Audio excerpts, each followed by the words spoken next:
My name is Elaine Cook, and I started Friends of the Library because one day I was in the library signing up to join the book club. And you had to go on a waiting list because the building is so small that you couldn't have more members than 10, and even then they were squashed in. And the assistant librarian, Helen Feely, and I were talking about this, and she's saying, well, the children's area has room for 3, possibly 4 children to sit in, and they have no activities here. And Carolyn Thompson came in with her sister in a wheelchair, and it was almost impossible for her to get that wheelchair into the building. And I never realized that would be a problem for handicapped people, even though it was a problem for able-bodied people. So I said to Helen, Pugwash needs a new library. And she said, you're right. Why don't you start a Friends of the Library committee? Well, I didn't know how to do that, so I approached Paulo Branchalia, who always had a million ideas. That was in 2004, and we held an auction that year in the park. And the community was so generous. The businesses donated quality items, and the people bid, and we raised a couple $1,000s or so on that auction. And then the next year we held a talent contest, and that was really good. They passed the hat like 3 or 4 times, it came back filled. We raised a lot of money. But Paulo and I decided we had to start a formal Friends of the Pugwash Library. So I was coming out of the library one day, and Vivian Godfrey was coming in, and I recruited her. And from there, people kept volunteering. We had a committee. It was just wonderful to see the people support this project. In 2007, we became an official committee, and people stepped forward wanting to be on this committee. Pugwash needed a library. I was a reader. I came up with libraries always in my life. And when I came here, I loved the old building. But the books weren't always up to date, and you had to order them, and there were just little things like that. And we really needed a library here. And I wanted a library here because there are a lot of kids who don't play hockey, and they need the support of a library behind them. Well, that's why I agreed to form the Friends of the Pugwash Library. I just really wanted a library here for the kids. I have not been in the library until now. I really don't know how. I'm just kind of awed by it all. It just doesn't seem real yet. I can't believe we have this here. I can't believe how many tickets and cakes we sold to get this here. How many people have donated their time and resources to get us here. It's just such a community building. The whole community contributed to this building. And what a job they did. I mean, this is a gorgeous place. What a job they did. I'm so proud of them. Like really, really proud of what the village has accomplished to get this building.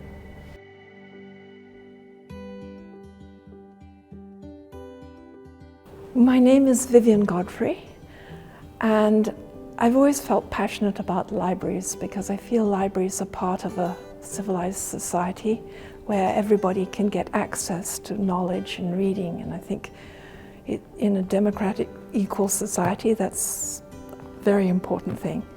So when Elaine talked about trying to form a new library, because it was quite clear the Pugwash Library was not adequate for the needs of the community, I was enthusiastic and wanted to join her.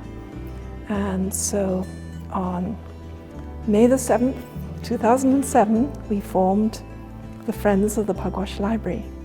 At the beginning, I was the secretary, so I took the minutes. I remember in the first year we had 12 meetings to do with fundraising and publicity. So that was my role then. And then so many people were involved, so many people in the community were involved, so it was coordinating that. Over the years, I just wanted to push for this new library all the time, and there was a point in 2015 where we began to feel that we weren't going to get anywhere. And then suddenly for it to all come together, and we really have to thank Murray Scott and Jen Haltling. There were so many people involved. I just feel it's wonderful that it happened. And I was just a small cog in the whole thing. And now it's finally here, and I'm so happy about it because it's going to contribute so much to the life of Pugwash.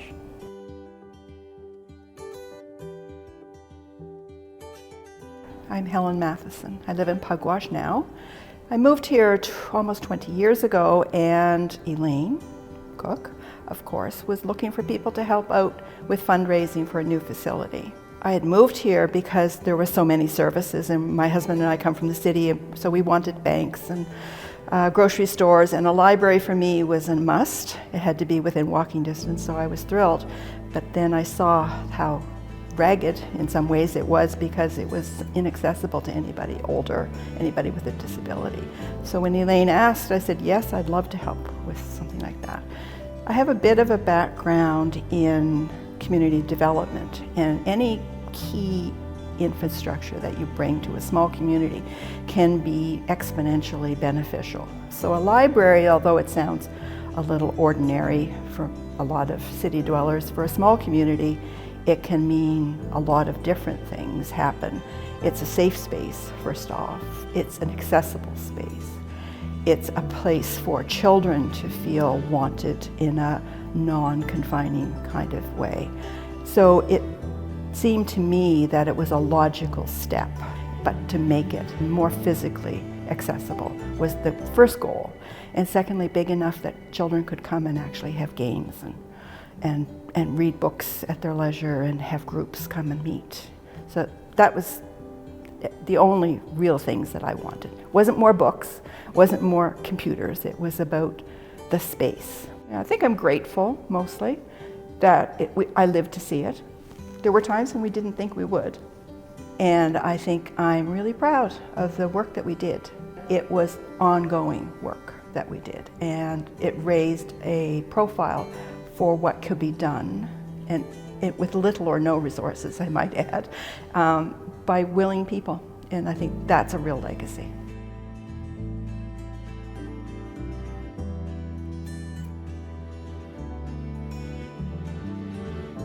My name's Noreen Smiley, and when I moved to Pugwash in 2007, I was interested in volunteering at the library. I had a background with writers, author tours, and in publishing, and it was a natural fit.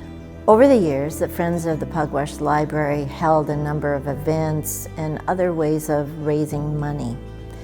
There were a number of reasons we did that. Raise money, to raise awareness for the need of a library, and also to engage people in the community with the idea that a library was an important part of the community. So we held everything from raffles to auctions to a number of events, and that was more in my background. So we had a series of events called Words and Music, and we'd invite either a local or a Nova Scotian writer that we get a hold of to come to Pugwash, and we'd team them up with a local musician. We also did a series of banned books events. They were really, I especially liked those because they involved so many people in the community. It's a good question about what kept us going through the years, because there was no concrete plan to have a new library. There was no physical design to help sell the idea to people. It was just the realization that the old train station library was inadequate. And so and also knowing that it was one of the busiest little libraries in Cumberland County. So something had to give, and that kept driving these people forward, the people that were truly committed to keep raising that money. And we knew it wasn't going to be enough. I think we're aiming to, if we ever have a new library, maybe this will help buy books, you know, that kind of thing. And surprisingly, through the years, there was a certain momentum. So we might have held those events, but other groups, other things like, say, a women's dinner for International Women's Day, might have donated the proceeds from that to the library fund. The co-op, when they draw names are 50-50, we were on the list for that. The recycling depot, people could bring in their bottles and cans and say, we want this to go to the Friends of the Pugwash Library. So it accumulated over the years, surprisingly. It is nice to know that the community was behind this project, and it took a lot of resilience to stick with it. When I walked in the library yesterday for the first time, I must admit that I felt like crying, because it took so many dreams of so many people to make this happen. So I felt thankful. I would just like to thank all the people who contributed to this. And I'm so happy for everybody. We'll all benefit from this.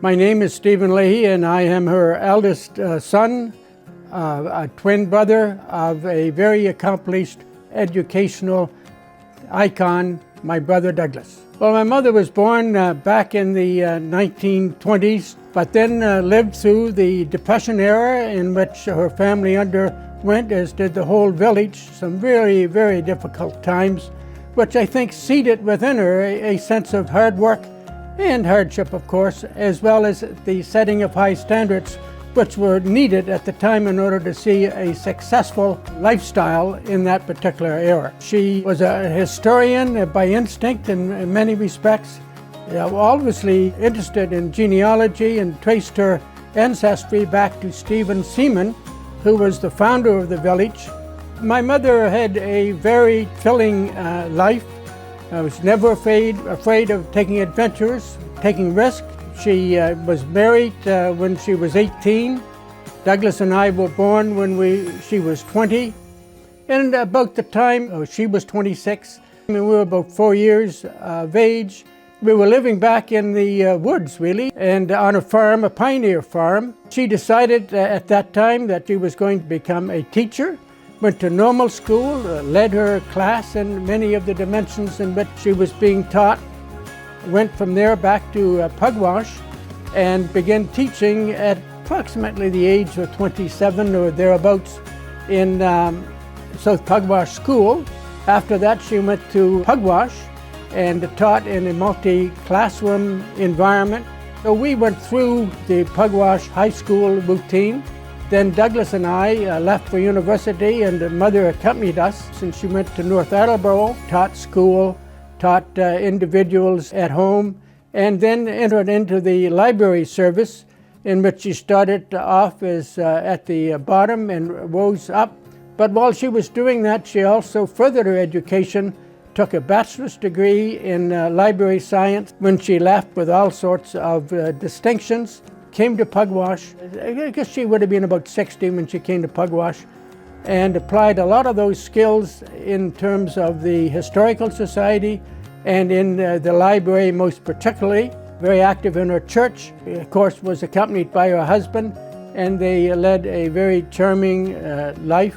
And she was very much the center of her community, and really was happy to be back with her siblings, as were Douglas and I when we came back to Pugwash ourselves.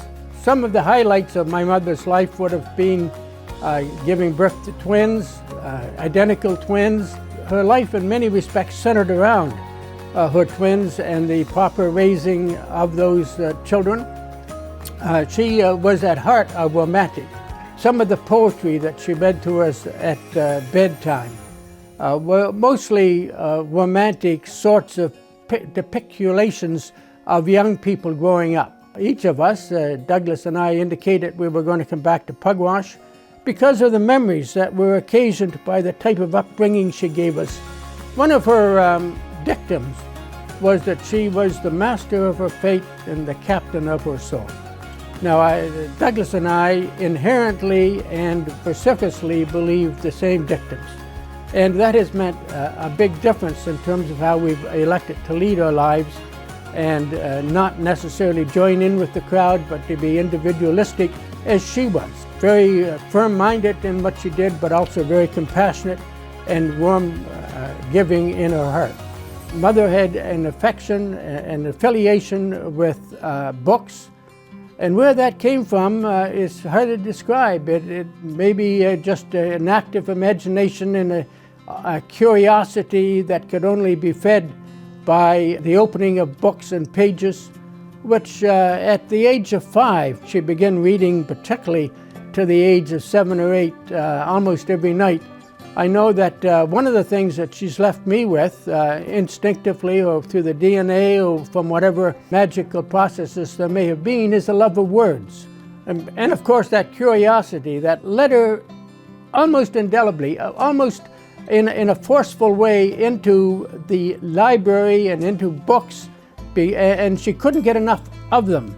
Getting up in the morning and going off to work was for her a thing of pleasure, because she would be surrounded by all of the books and by the insights and knowledge that those people of wisdom and philosophy and history could bestow upon her. It wasn't something that she thought of as being work, or that there was any hardship to it. She was drawn to it as a bee would be to the best flower in the springtime air.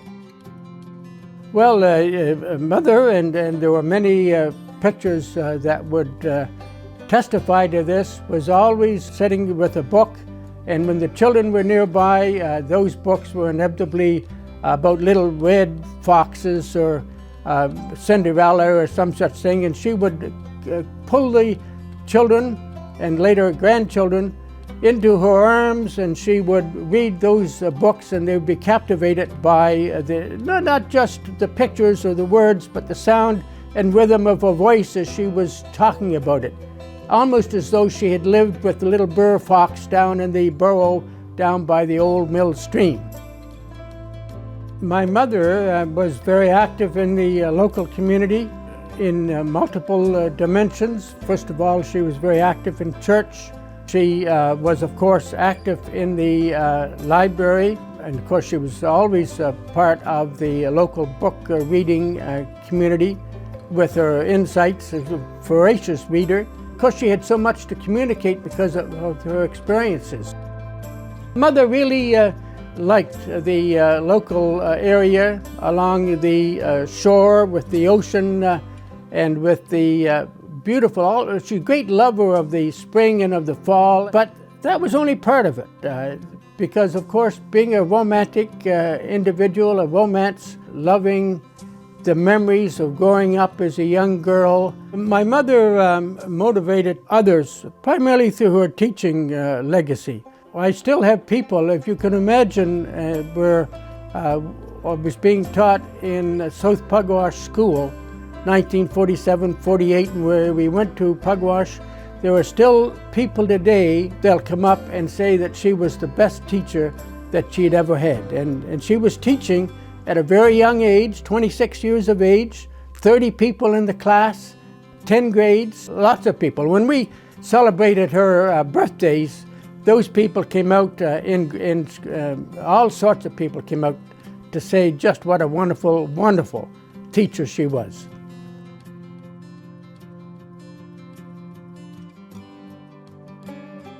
My name is Douglas, and Greta was my mother.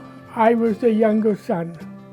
The highlights of my mother coming to Pugwash was her enjoyment of Pugwash, being with her siblings and active with the Historical Society, the Rebeccas, and above all, her church, the Baptist Church.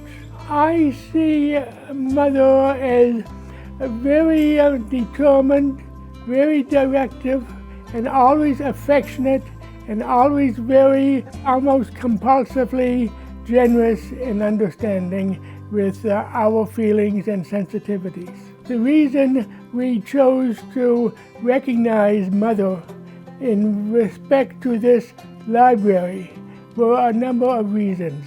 Firstly, the library references or reflects a need of education and an embrace of education.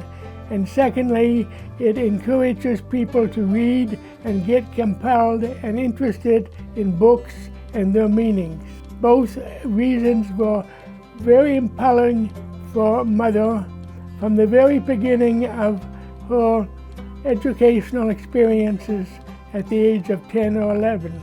With regards to the new library, she would be very enthusiastic, and I'm sure that she more than happy, I suspect, is the fact that we have recognized her need for books and library activities in giving her this recognition.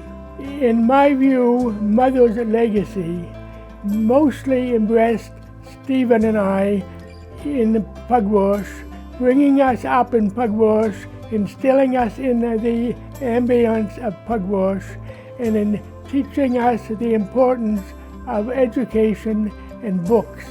Her legacy really, with respect to us, that have encouraged us to go on for education and for books. We both have very large libraries, and both of us have doctorates in education or philosophy. So we've reached arguably formally the highest pinnacle of formal education, and of course we really love and embrace our libraries.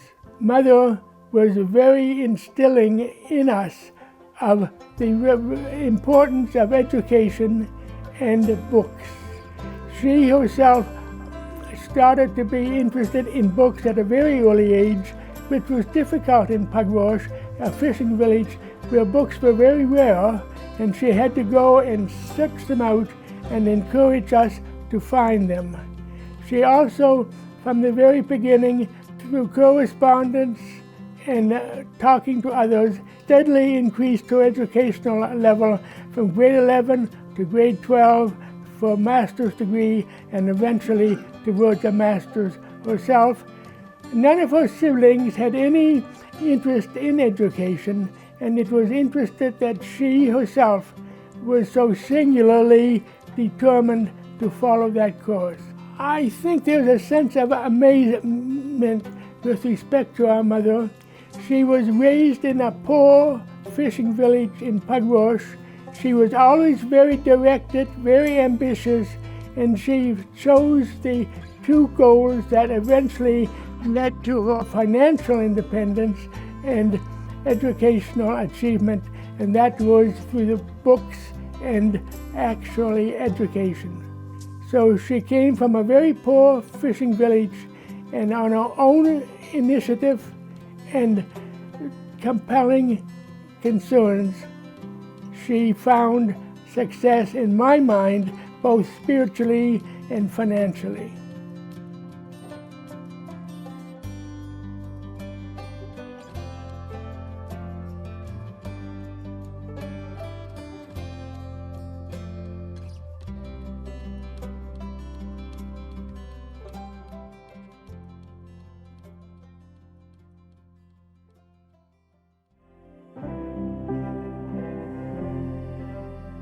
Betty Caroline Murray was born Betty Bird on March 16, 1923, in Southampton, Nova Scotia. Love of the written word was in her blood. She was the daughter of the well-known Canadian author Will R. Bird and Ethel Sutton Bird. During the 1930s, Betty and her brother Stephen traveled around the Maritimes with their father, who delivered presentations based on his World War I memoir. She witnessed firsthand the power of stories to both heal and connect people because her father's talks made it possible for many veterans to openly talk about their wartime experiences for the very first time. After completing school, she then went on to study English at Dalhousie University, where she met and married McKay Murray. A month after her marriage, her only beloved sibling, Stephen, was killed in action in France. The acute joy and pain of those events etched an indelible trait in her that became a hallmark of her character. While she never dismissed or diluted her anger and sadness over losing her brother, she consistently chose to be an advocate for positivity and peace. She shone this light on everyone she met. In 1950, Betty McKay and their young family left Halifax for New York. While caring for 3 children as a full-time homemaker, Betty completed an MA in English Literature at Columbia University in 1953. 10 years later, she started teaching English at Elmont Memorial High School on Long Island, becoming a well-loved and respected member of staff. Throughout her time in New York, McKay and Betty kept up their ties with Cumberland County by building a cottage in Lorneville. In 1980, the Murrays retired, bought a house in Lorneville, and returned to Nova Scotia for good. In 2009, McKay and Betty completed the circle of their life together by moving to Halifax, where they continued to host friends and family. In 2014, a year after McKay had passed away, Betty moved to the Mount Continuing Care community in Charlottetown. She passed away at the age of 97 on October 30th, 2020. My name is Heather Murray, and I'm Betty's daughter. My mother personified the best qualities of a vibrant library in that she was accessible, she was open to change, she had a love of words, she nourished readers, she encouraged non-readers and helped them find reading they liked, and she was optimistic. Betty made things relevant, like books and stories and so on, to people, first of all, because she was a very good listener. She observed people, she thought about them, she was interested in them, and before she gave a book or recommended a book, she knew a lot about a person, so she could pick a book or a story that suited them. She said to me one day, "Parents are bows sending their children like arrows into the future." That was from something she'd read 20 years ago in college or something, but it was very relevant to our relationship at the time. And she could do things like that with her memory of what she'd read. If my mother knew about the new library and the room named in her honor, I think she would feel honored to have her name on a room in a library, and particularly in the Pugwash Library. She would love that the room is so flexible in its use. She'd love to know that there are workshops and meetings, debates, and poetry contests going to be held there. And of course, she's somebody who went to Pugwash every summer, and she would be very, very happy that there was a good library close to the cottage. If my mother was here right now and I could talk to her, I would say, "Mom, look at all the wonderful influence you've had on people. You've made everybody better."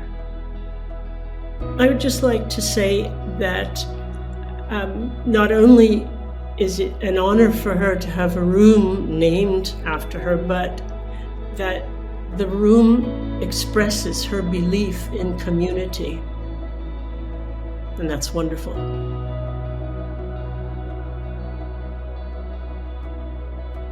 My name is Emily Murray, and I am Betty's granddaughter.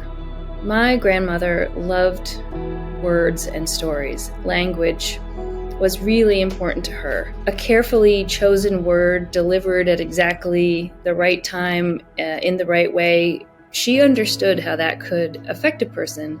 And I'm the beneficiary of many, many of those accumulating over my lifetime.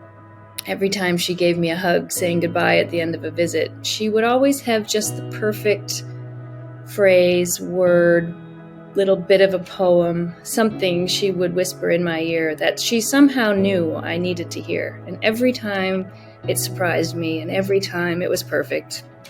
And she just had a talent for being able to know what that was. And I'm sure I wasn't the only person that she did that for. I mean, she had many grandchildren and many friends and many people close to her.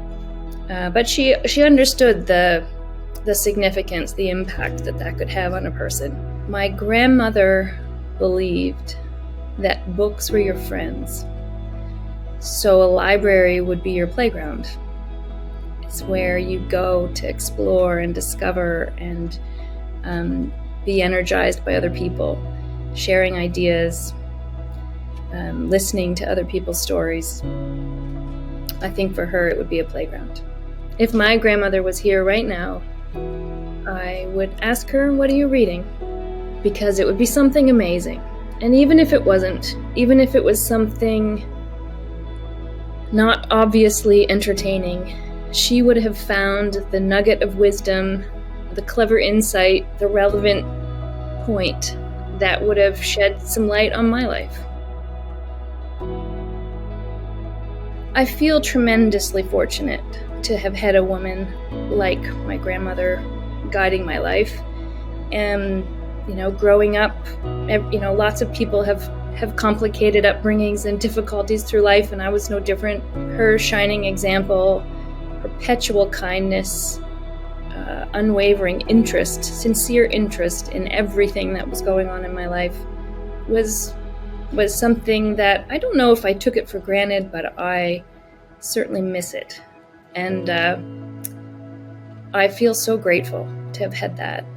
And I feel inspired to just be more like she was, to try to emulate those qualities that made her so amazing. And I think that's something we all can do. Everybody who uses this room and this library can think about the small ways that they can emulate some of these qualities that made everyone around her feel better. If we could all do that, I think the world would be a better place. My name is Steve Murray, and I'm Betty's son. She started coming to Lorneville when she was 2 years old. Every summer she came here when she could for 60 years, and then moved here and continued to live here until 7 years before her death. So she was incredibly attached to Lorneville, the Amherst Shore, loved this part of the world. I think both of my parents really felt the pull of Nova Scotia when they were living in New York and couldn't wait to get out in the summertime to come here, and we would just beetle it from Long Island to here. Every year, I think community was important to her because she was a very social person and liked taking part in the social mechanic of a community. She focused on the church here, very small church, well attended, but they had lost their organist, so she stepped up. She had played piano her whole life. It was a pretty good pianist, but she practiced with the choir and played every Sunday. It cut into her personal travel. I mean, she put off trips so she wouldn't miss a Sunday of playing in the church. If I could say something to my mother now, I would tell her that her spirit is still here in the community. She had a large number of very good friends here and continued to keep in touch with the friends she had made in Long Island. She was a very social person. In her last 7 years, she left Halifax and moved to a retirement home or a seniors home in Charlottetown and became the belle of the ball in that home.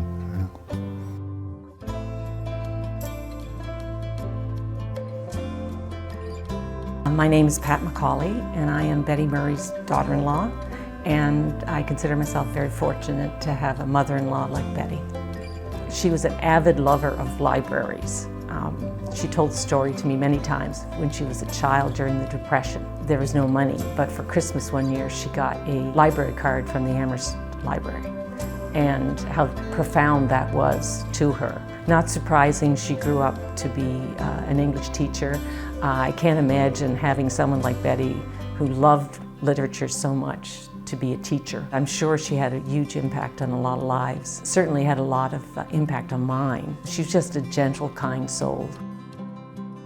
She was a great person, a great book lover. I think she'd be thrilled to have her name associated with a library. In this digital age, to have libraries really enjoy a rebirth and to mean so much to a community. They're true community centers now where all ages can enjoy books in all formats, and it's not just books anymore, it's everything. So I think she'd be thrilled that she's associated with something that meant the world to her as a young girl and throughout her life. It was what she considered the greatest gift, just the written word, giving it to someone to enjoy it. And I think she thought of life as a book. In her latter months, she mentioned once that she would love to know how it all ends for us. And that meant her children, her grandchildren, her great-grandchildren, how the story ended. If Betty was here right now, I would tell her that we're all doing well. We miss her. We think of her often. We share stories. We still get together as a family, and the book's going just fine.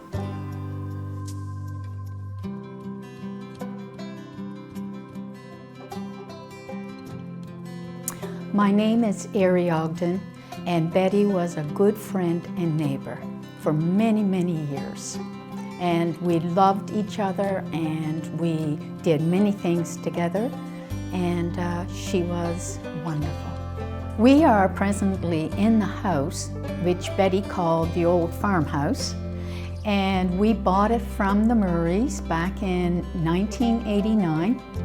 And at that time, I fell in love with the house, and I knew it was going to become our forever home.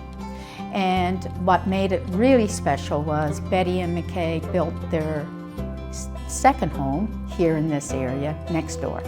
And we were very lucky to have them as neighbors. Betty was a person who was very interested in you as a human. She loved to hear your stories, and she was also a very broad-minded woman. She was well-traveled, and so she had her own stories to share as well. So often I think back to Betty when she was in her 70s, and she and her husband would be traveling off to New Zealand, and I think back and I can almost hear her voice saying, do what you can do right away. Like, don't wait. And I still take that policy. Why wait next year when you can do it now? She motivates, she inspires, she found people interesting, and she was broad-minded.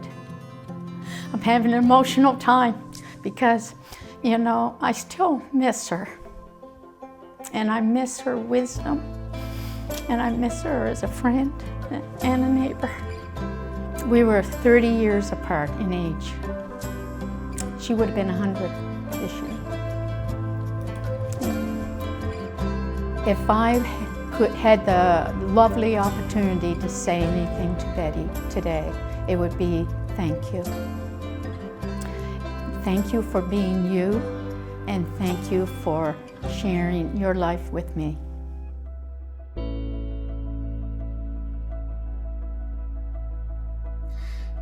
My name is Bill Murray, and Betty Murray was my mother. Well, my mother loved poetry. She studied it at a graduate level. She taught it at high school, both to the reluctant students and to students who were really enthralled with her inspiration around poetry. And she did write her own poetry on occasion, 4 occasions, and one occasion was for my wedding to Greta. The content of the sonnet was so meaningful to me because it was the shore in Lornville. It's true she has these real stretches of soul, but she was also very humble, modest, didn't like to be the center of attention kind of person. If my mother was here now and I could talk to her, I would say thank you. Thank you for the gifts of your love of words. Thank you for the sensitivity that you showed to other people that I try to model in my life. And thank you for taking us to the shore.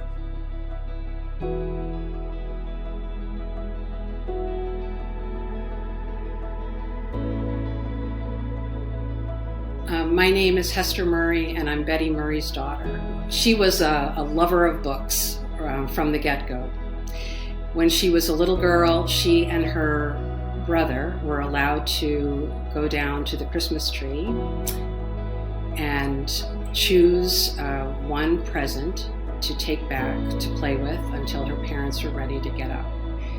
And she told us many times about going down to the tree and feeling around until she felt a book and taking that treasure back up to bed with her. She always gave books and received books as presents throughout her life, and this lasted until she was her 95th birthday. She received at least 6 large books. I think one was the newest translation of the Iliad, and it was just a lifelong passion for her. My mother used her love of language and writing to be encouraging. She thought in stories, and she used stories to make sense of the world. And she had this way of casting you as the hero in your own story. She was a prolific and thoughtful letter writer, and her letters were not casual. She really opened her heart and made you know you were loved. We communicated a lot this way because we always lived apart, as adults. When I was a lonely or homesick college freshman, she wrote to me at least a couple of times a week, and I still remember that feeling of comfort and relief, seeing that little white envelope through the glass door of my mailbox. I found some old letters from her. I have so many letters, and this is one she sent to me. Enjoy the little things, for one day you'll look back and discover they were the big things. And, she writes about all the cold, difficult Januaries that have come your way. January people are kind and strong. Every letter had something like that. I sent her a card saying, every day the world is new, and thanked her for teaching me to see the world that way. My mother inspired others to love learning really by the way that she lived her life, full of open-hearted curiosity and wonder. I don't know, she just expressed her love for people openly. And at the gathering that we had after she passed away, all her grandchildren were there. And each one of them felt like they had a special connection with her, which is remarkable, I think.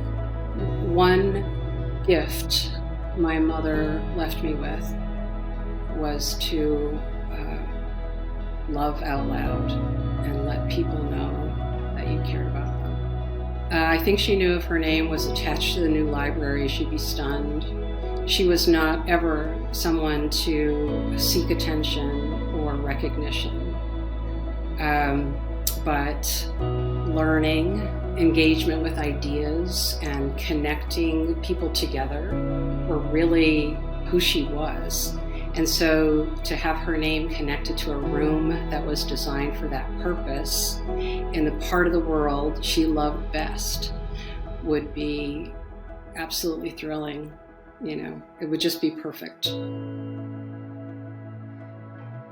A new library will inject a passion for books and stories, writing and reading, into a community. It will create a space for listening to each other, learning from one another, and shining the light of our attention onto important social issues that we can face together.